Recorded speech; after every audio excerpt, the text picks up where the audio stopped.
Do you have any Bible questions from last week? Russ, it's good to have you in this class with us tonight. I have a Bible question, but it's not from last week. Okay. But just I'm just wondering. Talks about end of times, end times. Yes, eschatology. The rebuilding of the temple. Yes. Now, what era? When? That takes place probably real close to the end of the church age. So before? It may happen at the beginning of the tribulation period. Okay? That. They already have the architecture. They already made all the stuff for it. They're ready already. Now. But the only way, I think that they can really realistically work is if the Muslims themselves end up destroying Temple Mount, which I'm not surprised if they do. Well, let's go, since we're doing this, don't go too far into it, but let's look at some things. Okay, Israel, we know Israel's going to have a temple, don't we? I have two other maps at home that are better than this, okay? And I've got the best stuff at home anymore. But we know that Israel is already being recalled back into the land. We have the regathering of Israel. We know, and that's according to what promises in the Bible? 2 unconditional covenants. Remember, Cindy? The Davidic and the Abrahamic covenant. That's why they're going to go into the land. There is going to be a real kingdom on earth for 1,000 years where the Lord himself will rule. I believe personally that he is going to be ruling from New Jerusalem above, and many people believe that David, his father, so to speak, David said unto my Lord, remember that? They believe that he's going to be resurrected and that he will be leading out in the worship of God on earth. And a lot of people say, well, these glorified individuals, how are they going to intermingle with real people that are during that period of time? How many people are going to be killed by the end of the tribulation period? 5 out of every 6 Gentiles and 2 out of every 3 Jews. Okay. Now, according to Islamic end times, they believe that they're going to build a temple in Jerusalem. Do they not? You've read that enough in the Sunnahs and the Hadith and the Quran. They're going to build a temple in Jerusalem, and they're going to move the Kaaba stone from Mecca to Jerusalem. And that's where they worship. The Jews are looking to build a temple in Jerusalem that will house all religious worship. Okay? And that's what we're looking at. We aren't there yet. Islam says they're going to do it. Israel says they're going to do it. And then you know what a Hudna Treaty is. A Hudna Treaty is an Islamic treaty that they make for a while to gather and to get an advantage. Well, we find out that during the tribulation period, how long are things going to get along pretty good with Israel? 3.5 years. First 3.5 years. The last 3.5 years is what we call Tribulation the Great. That's when someone stands in the temple that's been built now. So from right here, there's going to be a temple somewhere in this area.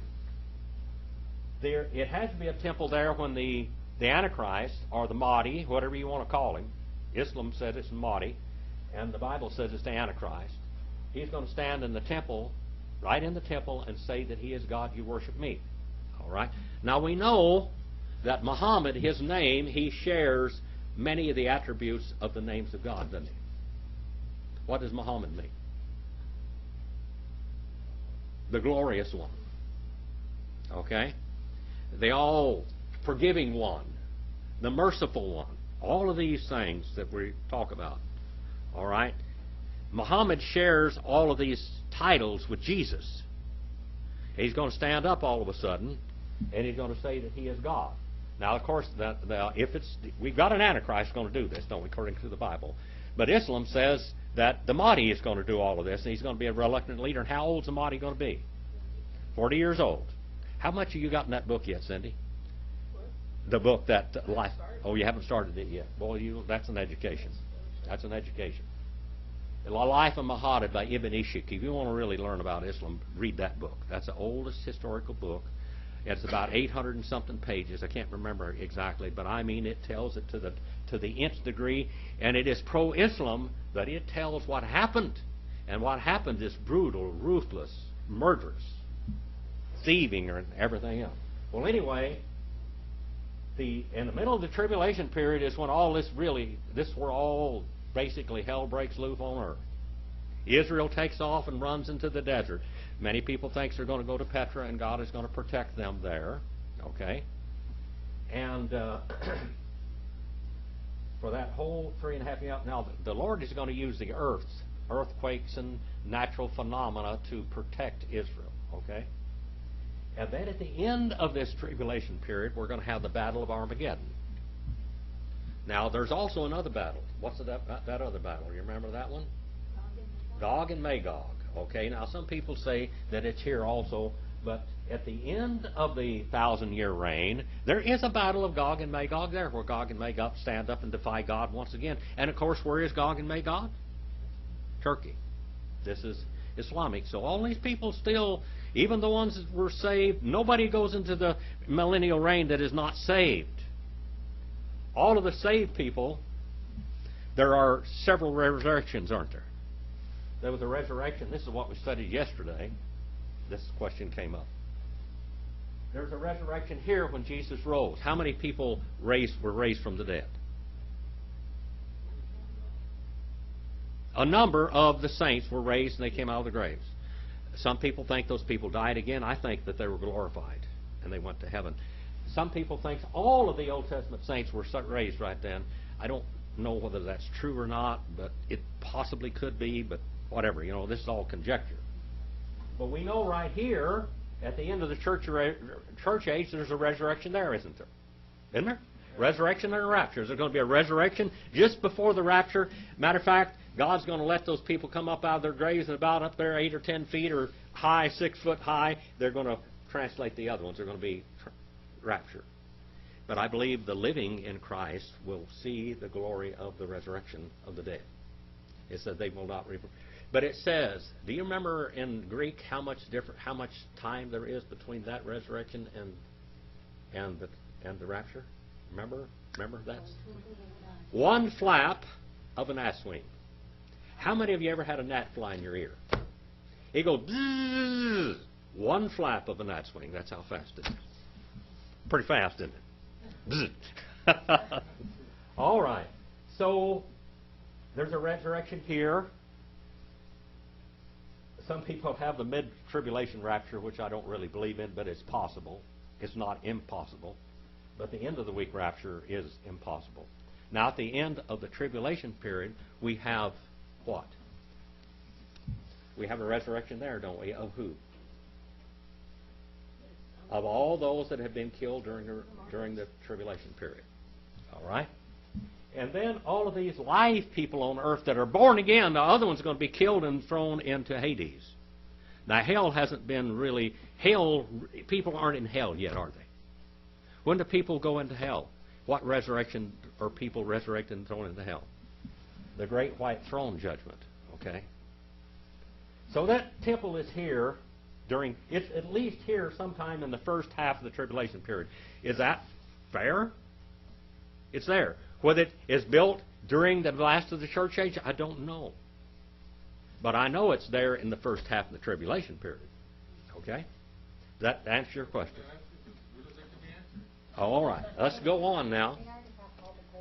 I know they've got a lot of that. They've got a lot of the stuff. Yes, Russ. Well, you made me think of a question. You said people aren't in hell yet. What happens to people when we die then? We go to Hades. We go to Hades. Today, before Jesus died and went to the grave in the cave, the tomb, all these people back there were in Sheol. That's Sheol, okay? That's a Hebrew word. Or Hades, okay? That's the Greek word. I guess I'll write it in English. I did pretty good with that, and I didn't write it in Hebrew first. Okay, I'm doing better. Sheol is the place asked about. Hades is the place not seen. Now, since our what we call payment of sin had not been done for mankind, there was a promise. All of these people in the Old Testament lived according to the promise of God that they would be forgiven if they believed that they did this, that, if they trusted in God. Now, up until the cross of Calvary, not one of them got to go to paradise in the third heaven. Okay? They didn't go up here to be with God. There's the first heaven, second heaven, and the third heaven. They didn't go there because the payment of sin, and they weren't justified yet until Jesus Christ was born. John 1:14, the fulfillment of the Jehovah titles. All right? Kai Logos Sarx again, and the Word, or the Jehovah flesh, He became and dwelt among us. And He had to die for our sins, and what else? Had to raise for our justification. Okay? Now, how could they be saved? Now, one side is what we call Abraham's bosom, or paradise over here, and then the other side is Sheol. Yeah, actually, all of this is Sheol, but this is the place of torments, Luke 16, and this is the place of paradise, Luke 16. That's the greatest example we have of all of this, okay? Now, after, when Jesus was raised from the dead, He took all of these with Him to heaven. Because now the payment of sin, their salvation had been procured legally and forever. Okay? Does that help you? Yes. Did you ever understand that before? Yes. All right. So I now, have an idea about now that. hell enlarged itself, it said. Hell, we use the word hell and Hades interchangeably, but they're not. Hell, we use the word hell, and it should be really typified as Gehenna. Gehenna, that's Hebrew for the valley of Hinnom.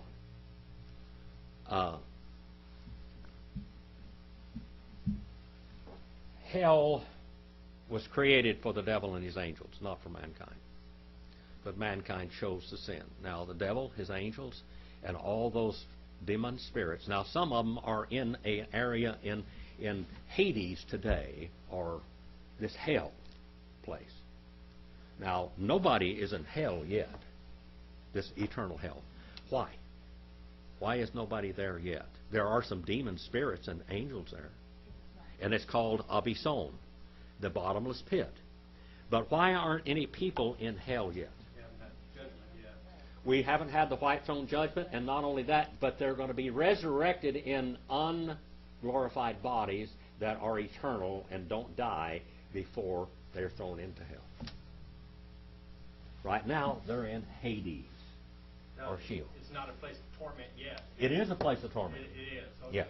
But it's not the torment of hell, eternal hell. All right? That's about all I can tell you about that. But does this help you? Yes, absolutely. Thank you. All right. All right, 4 and verse 3.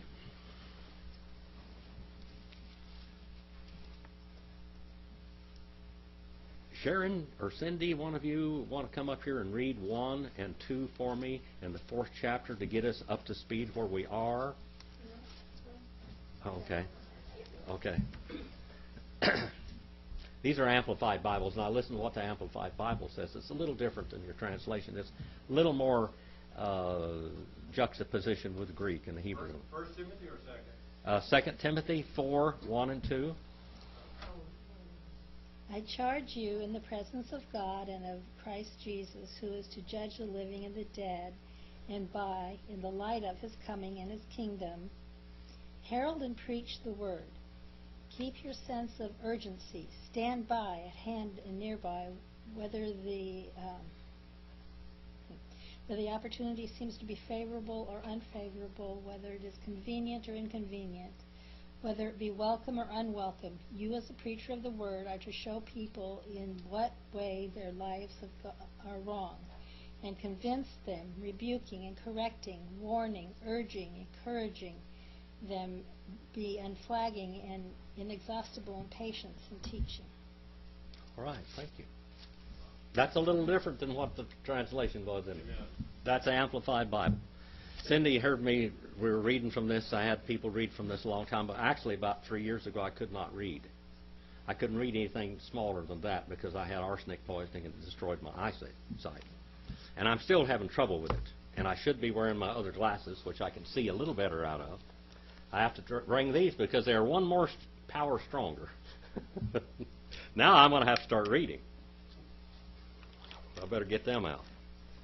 Estai, Gar, Kairos, Hotetes, Higa, Nuses, Didaskalios, Uk, Anex, Onte, Ala, Kara, Tas, Idios, Epithemios, Hiautoes, Epistro, Rususin. That's a tongue twister, see? Didaskalos, Kanethomenoi, Akuane. All right. Now, a lot of these words look just like Greek. I mean, just like English. All right, do you have yours in front of you? A lot of these words look exactly like the English language because our English language came from Greek. We borrowed a lot of terms, all of the medical terms, nearly every medical term comes from the Greek language. So if you go into the college up there, you will find out that they will be saying that you're going to have medical terms, and it's going to be from the Greek language. All the legal terms you have today are from the Latin language. Why are they from the Latin language? Why are the legal terms from the Latin language? How many of you remember? Chuck, do you remember that? I don't know. I don't remember you saying it. I mean, I would think that for 1,000 years that was the legal language. Okay, we got to go back to why. Why did we do it, Sharon? Because the Catholic Church took the Bible out of the people's hands from the Greek language and turned it into Latin, and they forbid it to be in any other language, and that was the legal language, and it was the only language you could have a Bible in, because they were teaching things that were not according to the Bible, so they didn't want people to know what was going on here. You know, you keep people ignorant. You keep them in the dark. And so that's what they did. So the legal language from about 400 and something A.D., this way, is Latin. And it came out of Catholicism, okay? That's where it came from, what they did. It says, for the season, Kairos. What's the difference between Kairos and Chronos? You remember, Cindy? Kairos, Chronos. Around the whole count, around the whole cycle. Okay, that's the year. That's Shana. That's Hebrew. Okay. But the Kairos is a season. Right. So it's a certain short period of time. The word Chronos means time. If we got a word chronograph, I've got a chronograph, a Rolex Oyster Perpetual here, and it's certified to stay within time, and that's what it does. It does. It just keeps on ticking, according to Rolex. Now, if they made that watch in Switzerland, and if it didn't meet those standards, you know what happened to it? Smash. They break it, and they start all over again. It's got adjustments in it for heat and cold and all 6 positions. You know, in other words, you can, that's a position, that's a position, that's a position, that's a position, that's a position, and that's a position. So they put it in an ice box, well, that's old terms, in a refrigerator and get it down to 30 degrees or so, and they put it in a heater and heat it up to 100 and something. And it's got to keep time hot and cold and 6 positions. It's got to do that. Now, all of your modern watches with all these computers in them, they cheat, you know. Even time correcting, the atomic clocks and things like that. But back in those days, I've got a Rolex railroad watch. They had to meet that standard since 1800 and something. They had too many train wrecks. And everybody had to have a certified watch, and they had to go in the oven and the heater every now and then. Now that's the word chronos, chronograph, chronology. This is kairos. This is a season. Well, when the season being healthy teaching, they're not going to stand this. How much teaching in church today, Russ? How much teaching is in churches today? Not very much. They preach Christ and Him crucified and forget everything else. I'm going to tell you something. People need more. They need not Christ and crucified. That's absolute fact. Because you're not going to get saved. But they got to be fed something after that. You can't live on milk. You can't live on milk. You need teaching. Besides, the teaching, the meat of the Word, is what keeps you in the Word. It is what puts a foundation under your feet so you won't fall down with some worldly wisdom or whatever, whatever. Atheists, agnostics, all of these things that come on evolution. They won't bear up under, there shall be a time when they will not bear under teaching healthy teaching. And this word hagiouses, you know where that one comes from, Cindy? Hagiouses. Uh-huh. Hygiene. Okay. Nous is what? Spiritual understanding. Okay, it is healthy spiritual understanding. That's what it's talking about. What's it say there, Clyde? Hygiene to be Yeah. being corrupt, true doctrine, being health. Yeah. They won't stand up under whole or complete teaching of the Word of God. They won't stand up under healthy teaching. They won't stand up under the whole doctrines of the Bible. I wrote a book 40 years ago called The Doctrines of the Bible. I used to make all of my new converts go through that class. And I taught them these 20-something classes before they became teachers. Because if they took that and they went through all those doctrines, the doctrines of the Bible, doctrines of God, the Father, Son, Holy Spirit, the church, all these things, that hell, heaven, giving,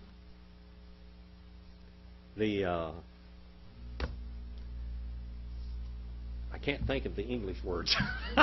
It's all in Greek, huiothesia. And I can't, the adoption. I couldn't think of the English.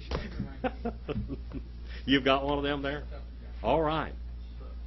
These are the things that are basic Bible doctrines. We need to learn those basic Bible doctrines. In the Philippines, they're learning that. They're teaching that in the seminaries there. For the last, I don't know how many years, the Solomon Islands. You'll see Solomon Islands where Brother Neil Morley was there for so many years. You know Neil Morley? You heard of him? Yeah. That's some of our favorite missionaries. We support them. Healthy teaching. And the not they shall bear up or hold up under it. They won't want to hold it up. This word here is anekomai. They will not. They don't want to hold it up. Jesus told the Pharisees, you put all kinds of weights on these people, but what? You won't lift these things with one little finger. They would not hold up under one thing that they put upon them. They went by their own rules. But, now here this but is Allah. See that Allah there almost looks like English. The L's got two legs on it. It is the only difference. Allah. That's not talking about the Islamic God either. Allah is a strong adversative conjunction. Page 15 and that little analytical Greek lexicon right there. But according to. That is a strong adversative conjunction. But according to their own epithemios, their own lust, the things that they hold upon their mind, to themselves. That's a third person reflexive pronominal adjective there, to themselves. And it's dative plural, by the way. Dative plural. And they shall heap up. They shall heap up and accumulate like putting in the bank. Like banking. Saving. Accumulating. Didaskalus. That's accusative plural masculine, by the way. What tells you it's accusative plural masculine? You remember that, Cindy? The ending, omicron, epsilon, sigma, tells you that's accusative plural masculine. There's 8 cases: nominative, genitive, obligative, locative, instrumental, dative, accusative, and vocative, singular and plural. This is plural. This is accusative plural. Okay? That tells you that. If you look in that little Greek grammar I got, you got all that stuff in there. It just tells you what it is. And they shall heap up, save to themselves, like saving money and treasuring. Treasuring. The word there means to treasure. Teachers, kenethomenoi. And I talked to you about this the other day. You know, I got a lot of wild cats out there. You can't hardly, I mean, they're wild. They're feral cats. They've been born in the wild and everything, and I usually can tame them. But you've got to give them something they want really bad, some real good food, and then you slip up on them and you pet them on the back like that, and once they feel your touch, it's over with. It's done. And then you tickle her ears and everything. My daughter, we have a little cat called Tiny. She was wild. We caught her enough to neuter her, had her neutered, and put her back out there in the wild, but she won't let anybody but me pet her. And I can take food. I'd take tuna out to her and get her up there to where I could touch her. And she'd let me touch her like that. You know what? I can put a can of tuna down there right here, and I can put my hand over here. You know who she's going to go to? My hand. She would rather have me pet her and tickle her ears than eat. That affection. Now these people have a strong affection for teachers that tickle their ears. Tickle their ears. By the way, that's only used one time in the New Testament. One time in the New Testament. It is an attic word. What's an attic word? We get it out of the attic? Where's the attic word? Cindy, you remember that word? You're one of my senior students here in Greek's attic. Sharon, Attic. Name off some of those Greek states. Athens. Athens. This is in the old Greek language, there were what we call dialects from these areas. There was a Iconia and there's Athens, so this is not an Iconian word. This is an Attic word. So the word Attic there means that's where it came from, that dialect. High Greek. High Greek. This is classical Greek, real High Greek. Okay? Real High Greek word. It means to scratch and to tickle.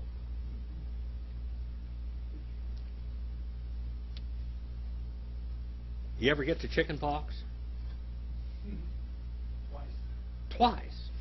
All right. You wanted to scratch, didn't you? Yep. Yeah, I mean, it makes you want to itch.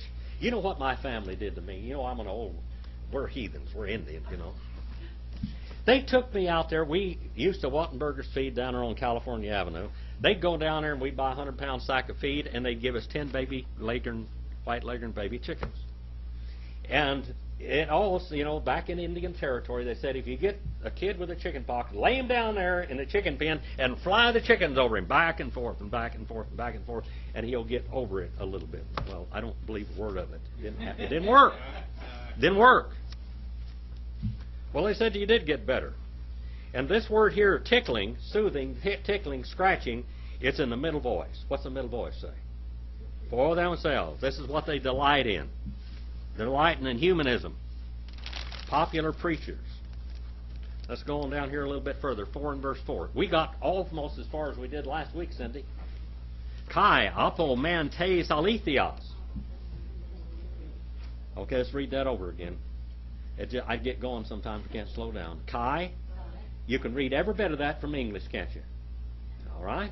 And then apo, man, tes alethios.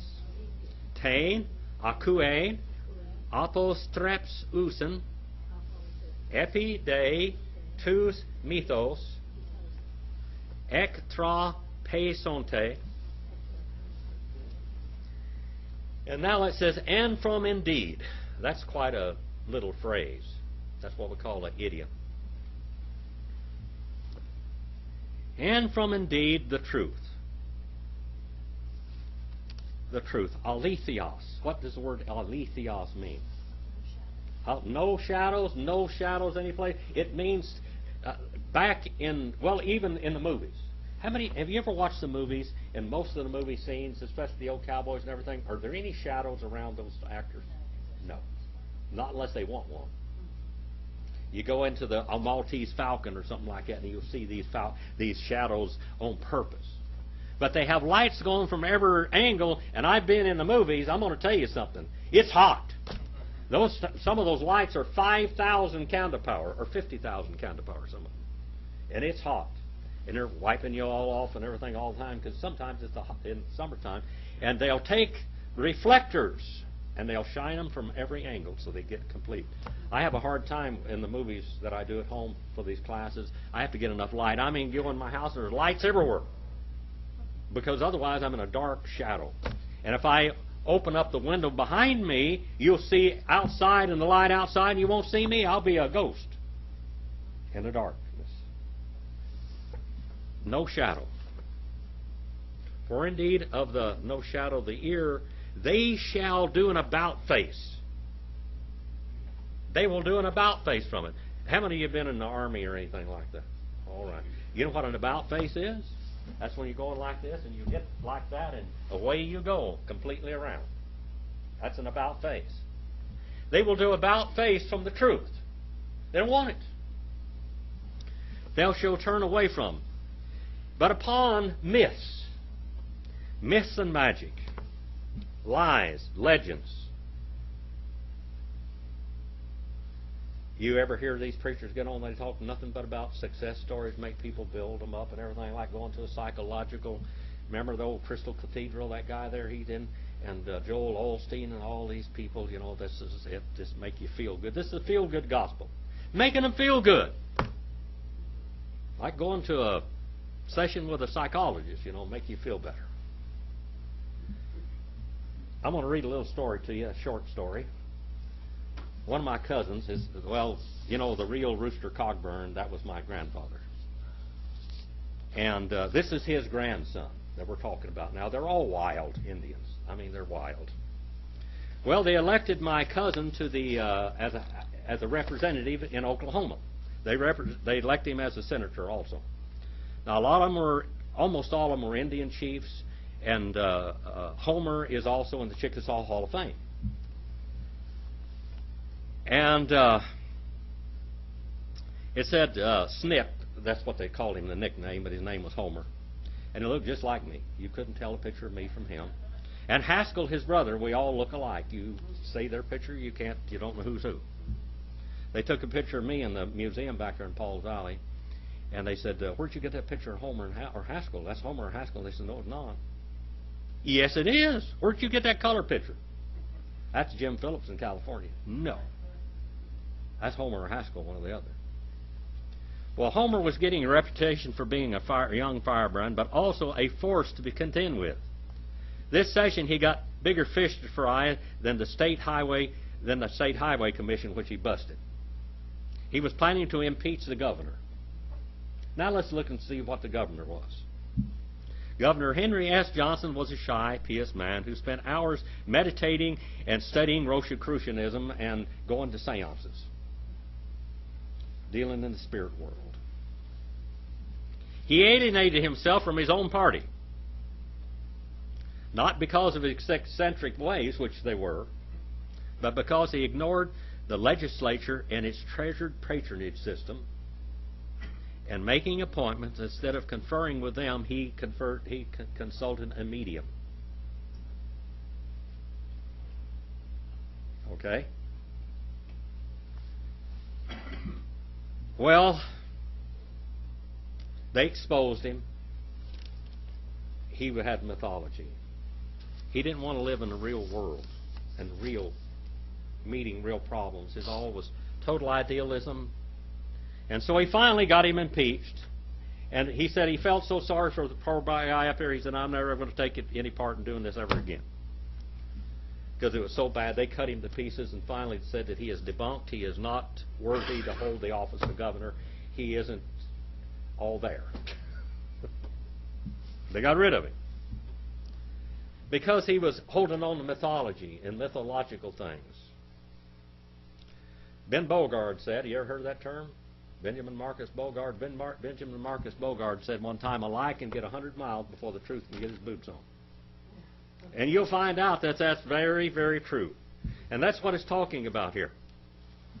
They shall do an about face away from the truth, but hold on to and cling on to.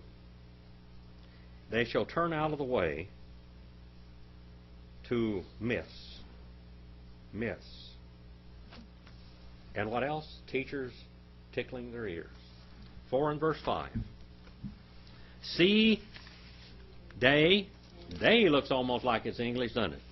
Nephe, En, Pasin, Kakopatheson, Ergon, Poieson, Euangelisto, that is, Tain, Diaconion, Su, Plero, Forason. Now this is what these guys are going to do. They're going to be very, very active in troublemaking. These are going to be very active troublemakers. Have you ever seen churches that had a lot of trouble in them? Amen. Valley Baptist Church is a intensive care recovery hospital for missionary Baptists, I think. Really, there's about 1,000 of them here, out of every place from all over around here. They've been beat up in the Wednesday. If they just get rid of them business meetings, they'd be a lot better. People would be a lot safer. They could have those churches filled up if they didn't have any more business meetings. You're right. Amen. You are right. There's not a missionary Baptist church hadn't been excluded from some missionary Baptist church. But you sober up. Sober up in all things. Self-control. Yeah, self-control. This word here is the word sober. That means be sober there. It means don't be intoxicated. Don't be influenced by any smells, taste of food or anything. I don't care whatever. Just don't be taken in by anything that would just stupefy you. Then it says, suffer ill, endure evil. That word is kakopatheo. How about that one, Cindy? Tell me about kakos. What is that? Remember that word? Kakos. Adamic evil. It's the things that people do to each other. Yeah. Things that people do to each other. Adamic evil. Adamic evil. Patheo. Patheo means that means to be patient with it, to put up with it. Endure evil. Work. Ergon. Ergon is what? That word ergon. Do you remember that one there, Sharon? No? Ergon. That's a product of employment. A product of employment. What are you doing? You are what you do. Okay? You are what you do. What are you doing? The work. What kind of work do you produce? Galatians 5. What are the good works and what are the bad works? We have good works and we have bad works. Do good works. Suffer evil. Do good. You do. Work you do.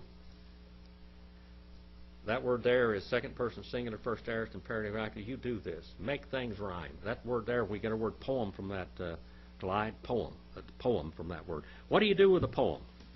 I remember my Uncle Bill was a scoundrel. And he wrote a poem a long time ago and got him a whooping in school. He said, the mule stood on the burning deck, the land he would not tread. They drew a halter around his neck and cracked him over the head.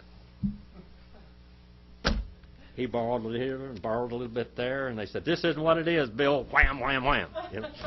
He didn't talk till he was 7 years old. Too stubborn to talk. When he finally started talking, he got in trouble. They got a doctor to come to the house, asked the doctor, his boy was born in 1900, see. He was just like his Uncle Joe, Paul. He's bad, okay? He was 7 years old and wouldn't talk. Never spoke a word. He'd go, So the doctor came and inspected him and examined him and said, there's nothing wrong with this boy. He's just stubborn and mean. I'll tell you what you do. You have dinner, you have lunch, you have breakfast, lunch, and dinner. Don't you give him a bite of food or a drink of water. Don't give him nothing. Until he asks for it. 3 days later, he finally said, water. Water. That's the truth now. That's not a tall tale. That's the truth. You do the work. You do the work. of a euangelisto. See that there? See that word? Euangelisto. You know anything about that word?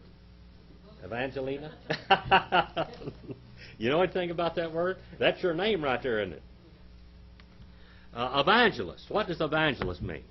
Euangelisto. Cindy, you on the front of it. What's that little... What? Good. That's good. Good message. To send out the good message. An evangelist. We need to evangelize people. But we need to do more than that. After we get them saved, you need to teach them something. They're going to be saved forever, but boy, give them something to stand on. Give your children something to stand on. Evangelist. Tain diconion. How about that word there, Russ? You remember that word? These Baptist churches have all these evil deacons in them, don't they? Yes. They're bad deacons. You know what a deacon is? They're always stirring up trouble. Stirring up trouble. They're stirring up dust. That's what it means to stir up dust. It means to get out there and stir up dust. When I was in the oil fields, I worked in the oil fields probably about 15 years or something like that when I was real young. Out there drilling oil wells, laying pipelines and whatever. I remember working for Bob Statt's company in Santa Fe Drilling, and they put me out there behind an A-frame, and it was a 5-speed with a granny low gear. Old Bob Stats got up there, and he was another Indian. You know, he's a Chickasaw Indian just like me. You know what that rascal did to me? He got me this great big turning plow, hand plow. He said, boy, and we were out there by Avenel, and you know that ground out there is hard, isn't it? It's not hell, but you can see it from there. Yeah. Yeah. He put me out there on this plow, and I weighed 240 pounds at that time, was 6'2". See, I shrank a lot. You see me standing beside D.S. Madden, I still look like I was that much shorter, but you remember how tall he was. He was a giant, one of them Nephilim almost. He put me out there behind that on that plow, and he said, hold that thing in the ground, boy, and he took off in low gear. For 1 mile, I had to dig a ditch for 1 mile. It's like 120 degrees over there. And he just starts dragging me. And I mean, that thing's throwing me all over the place. And I'm grabbing it. He'll slow down when he saw that I had been thrown off out there on the ground. Because, I mean, this is hard ground. And I'm making it bite. Enduring evil. Stirring up dust, too. Boy, there was dust going on. I mean, I was spitting dust and dirt. When I'd be out there on the oil fields and they saw a tool pusher coming, they said, get busy, stir up a little dust, boy. Get down and roll in the dirt before I get there. Yeah, before you get there, he's an old tool pusher. Old driller, too, I guess. I'm pretty sure. About 10 years of that. Did you throw chain and rack pipe and pull slips? They don't even do that anymore. Oh, they don't even do that anymore. We did all that. You remember Gary Bearden, Blackie Bearden? Well, I know. Yeah, yeah. Boy, we could make a drilling rig spark. Sparks like sparklers were coming from it. Iron was flying and sparks were flying. He said, boy, make the sparks fly. And I mean, we were throwing chain and rattling that pipe and making the iron fly and sparks fly from it. Stirring up dust. I kicked The ministry. with the heel of my boot, most men have drilled. The ministry. Stirring up dust. Working good works. The ministry of you, the service of you, fill it up. Overfilling. Plerothoreson. Second person singular, first aorist, imperative active. Plerothorio. To bear up to the end. To fill your ministry out to the end.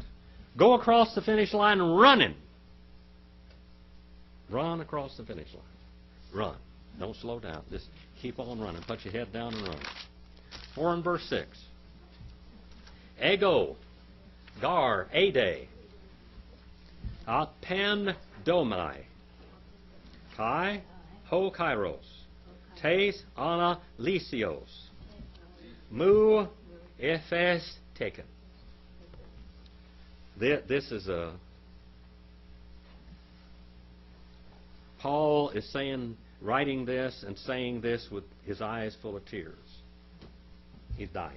He knows he's going to die pretty soon. He knows he's going to be killed real soon. He's going to be murdered by Nero. Nero. The first period of persecution, Nero. And Nero's first part of Nero's life as a Caesar of the Roman Empire, he was real good. That's what we call the absolutely epitome of the Roman Empire. He had great teachers. His teachers were actually telling him, he's 17 years old when he became Caesar. They're telling him what to do.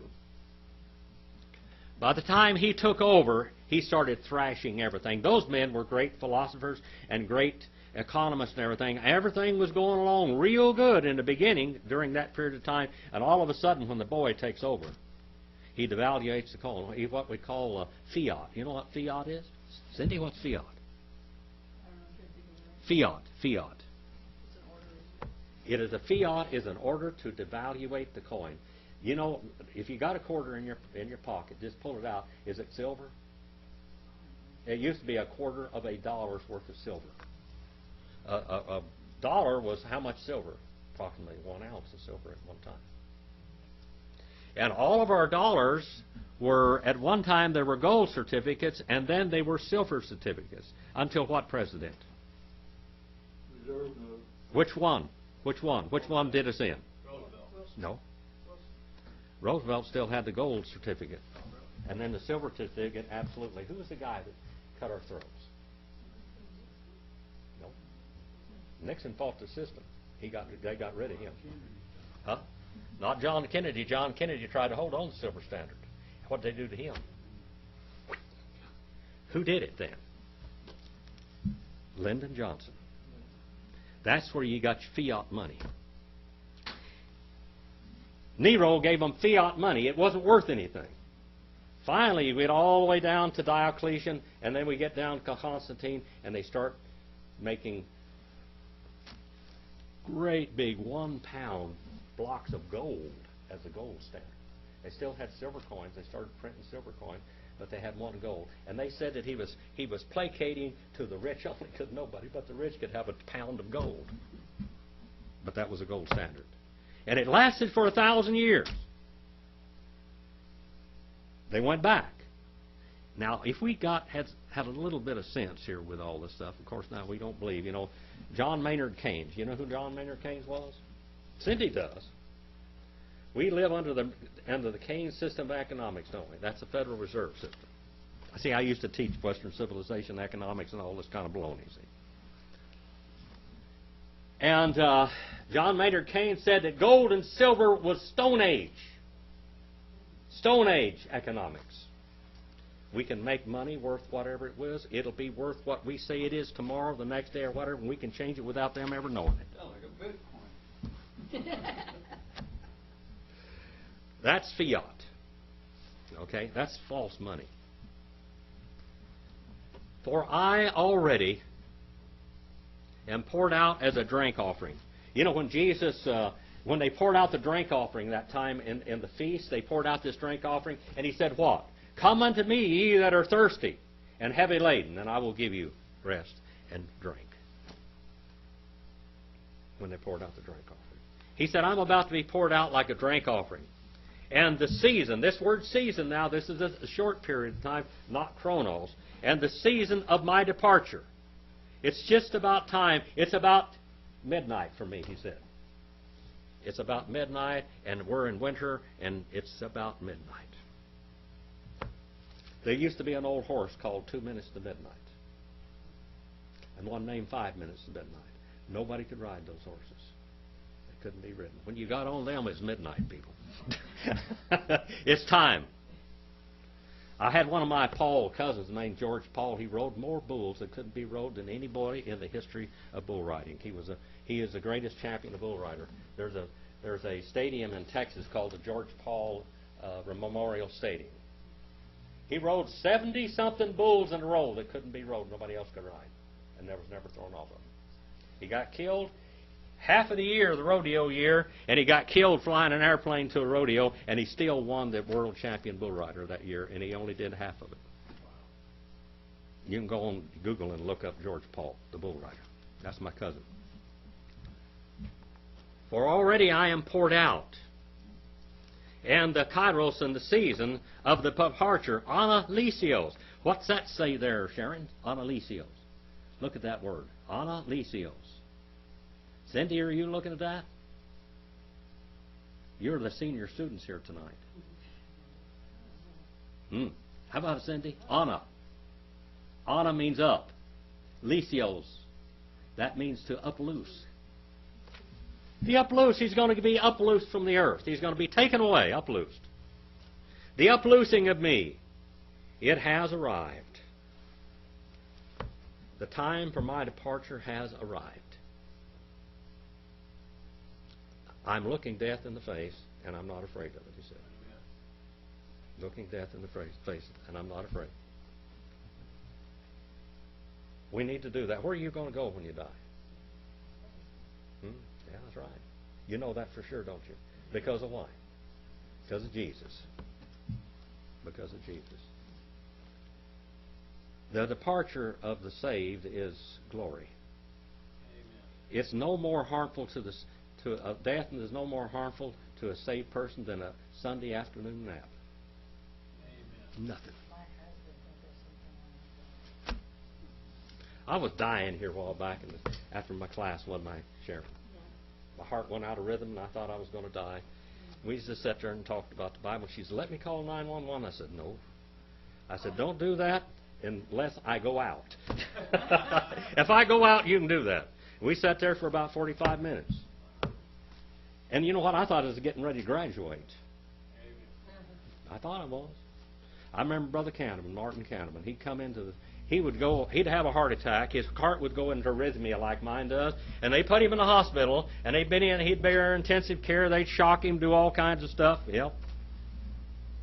They'd shock him and do all kinds of stuff to him. And his wife would come and pick him up because he wasn't really ready to drive yet. And he'd say, take me to the seminary.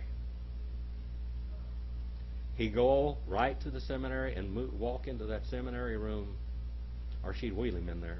And he'd sit there, and you can hear him preaching when he's in that shape. I got recordings of him. He's sitting there coughing with congestive heart failure. You'd hear the fluid in his lungs. Hey, boy, I'm going to give you one more day, boys. One more day. That is a great example to follow, I'm telling you. You couldn't have a better example to follow than that. I saw Dr. Carl E. Farah sit there in his wheelchair. One time he was there and his guts busted open and his bowels just ruptured. They had to take him and put him in the hospital. He was there teaching. And you know what? He was back teaching as soon as he could. I mean, like the diet on us, but back in the classroom he was again. He lived to teach. That's the Apostle Paul. My moment, my season of departing is right now. And that's it. Let's do 4 and 7, and I'm going to turn you loose. Ton kalon agano, agu nesmai, ton dromon, tete leka, tain piston, tete teterica. The good struggle, the good agony. The Apostle Paul was so sick. You know, he asked the Lord to heal him 3 times. There's something really wrong with him. Of course, he'd been killed one time, stoned to death there in Lystra. And God stood him up. But he had a lot of those bruises and scars and everything with him. And he kept on going. When he went to Rome, when he was on the way to Rome, he had a personal physician, which was Luke, risked his life to go with him, to take care of him every day, to keep him alive. And he had a personal butler. What we call, what do you call those guys? A valet. Yeah. To help him with his clothes and keep him dressed. He was in bad shape. And that's how he's writing here in this kind of shape right here. He said, I fought the good struggle. I have struggled. I fought the good struggle. The kalos there, kalos. That's a good struggle. There is one better word in the Cindy. Agathos. Okay, but this one's kalos here. I fought a good struggle, and I have struggled the course, the dramon.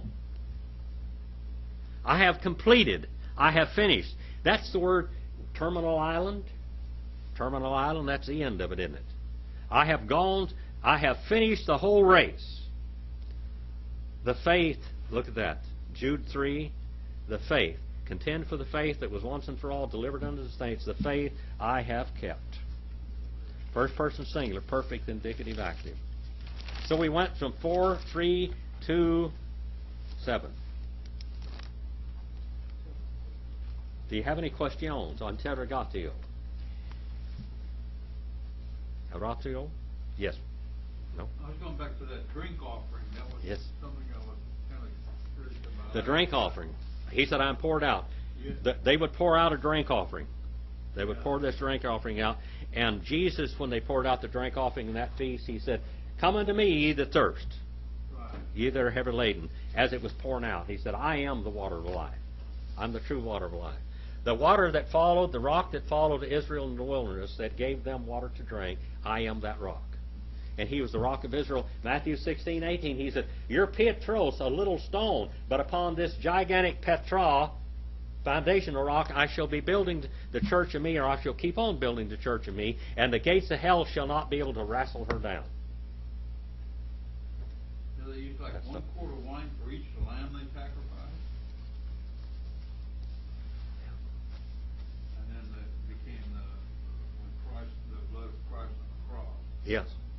And they gave Christ on the cross, they tried to give him a drink. That drink of what was it? Oh, vinegar.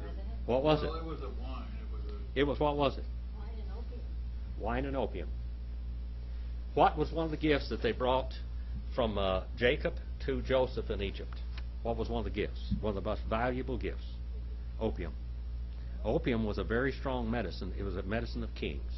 Opium stopped stomach aches, dysentery, tuberculosis, all this. John Henry Holiday. John Henry Holiday. John Henry Holiday, the biggest part of his diet was opium and whiskey. And that's exactly what they're trying to give Jesus. They didn't have whiskey back then, but they gave him strong wine, sour wine with opium in it, and that's what they would try to give to these people for painkiller. So they could keep them on the cross a little longer, suffer a little longer. It wasn't for good, all right? So that was it, okay? It was and one of the offerings that the wise men, the Magi, brought to Jesus was opium. Opium. The painkiller and the medicine of kings. All right. Any other questions? No? Did you learn something tonight? What did you learn? Did you learn something? I hope so. All right, go out and do something eternal. Let's have a word of prayer.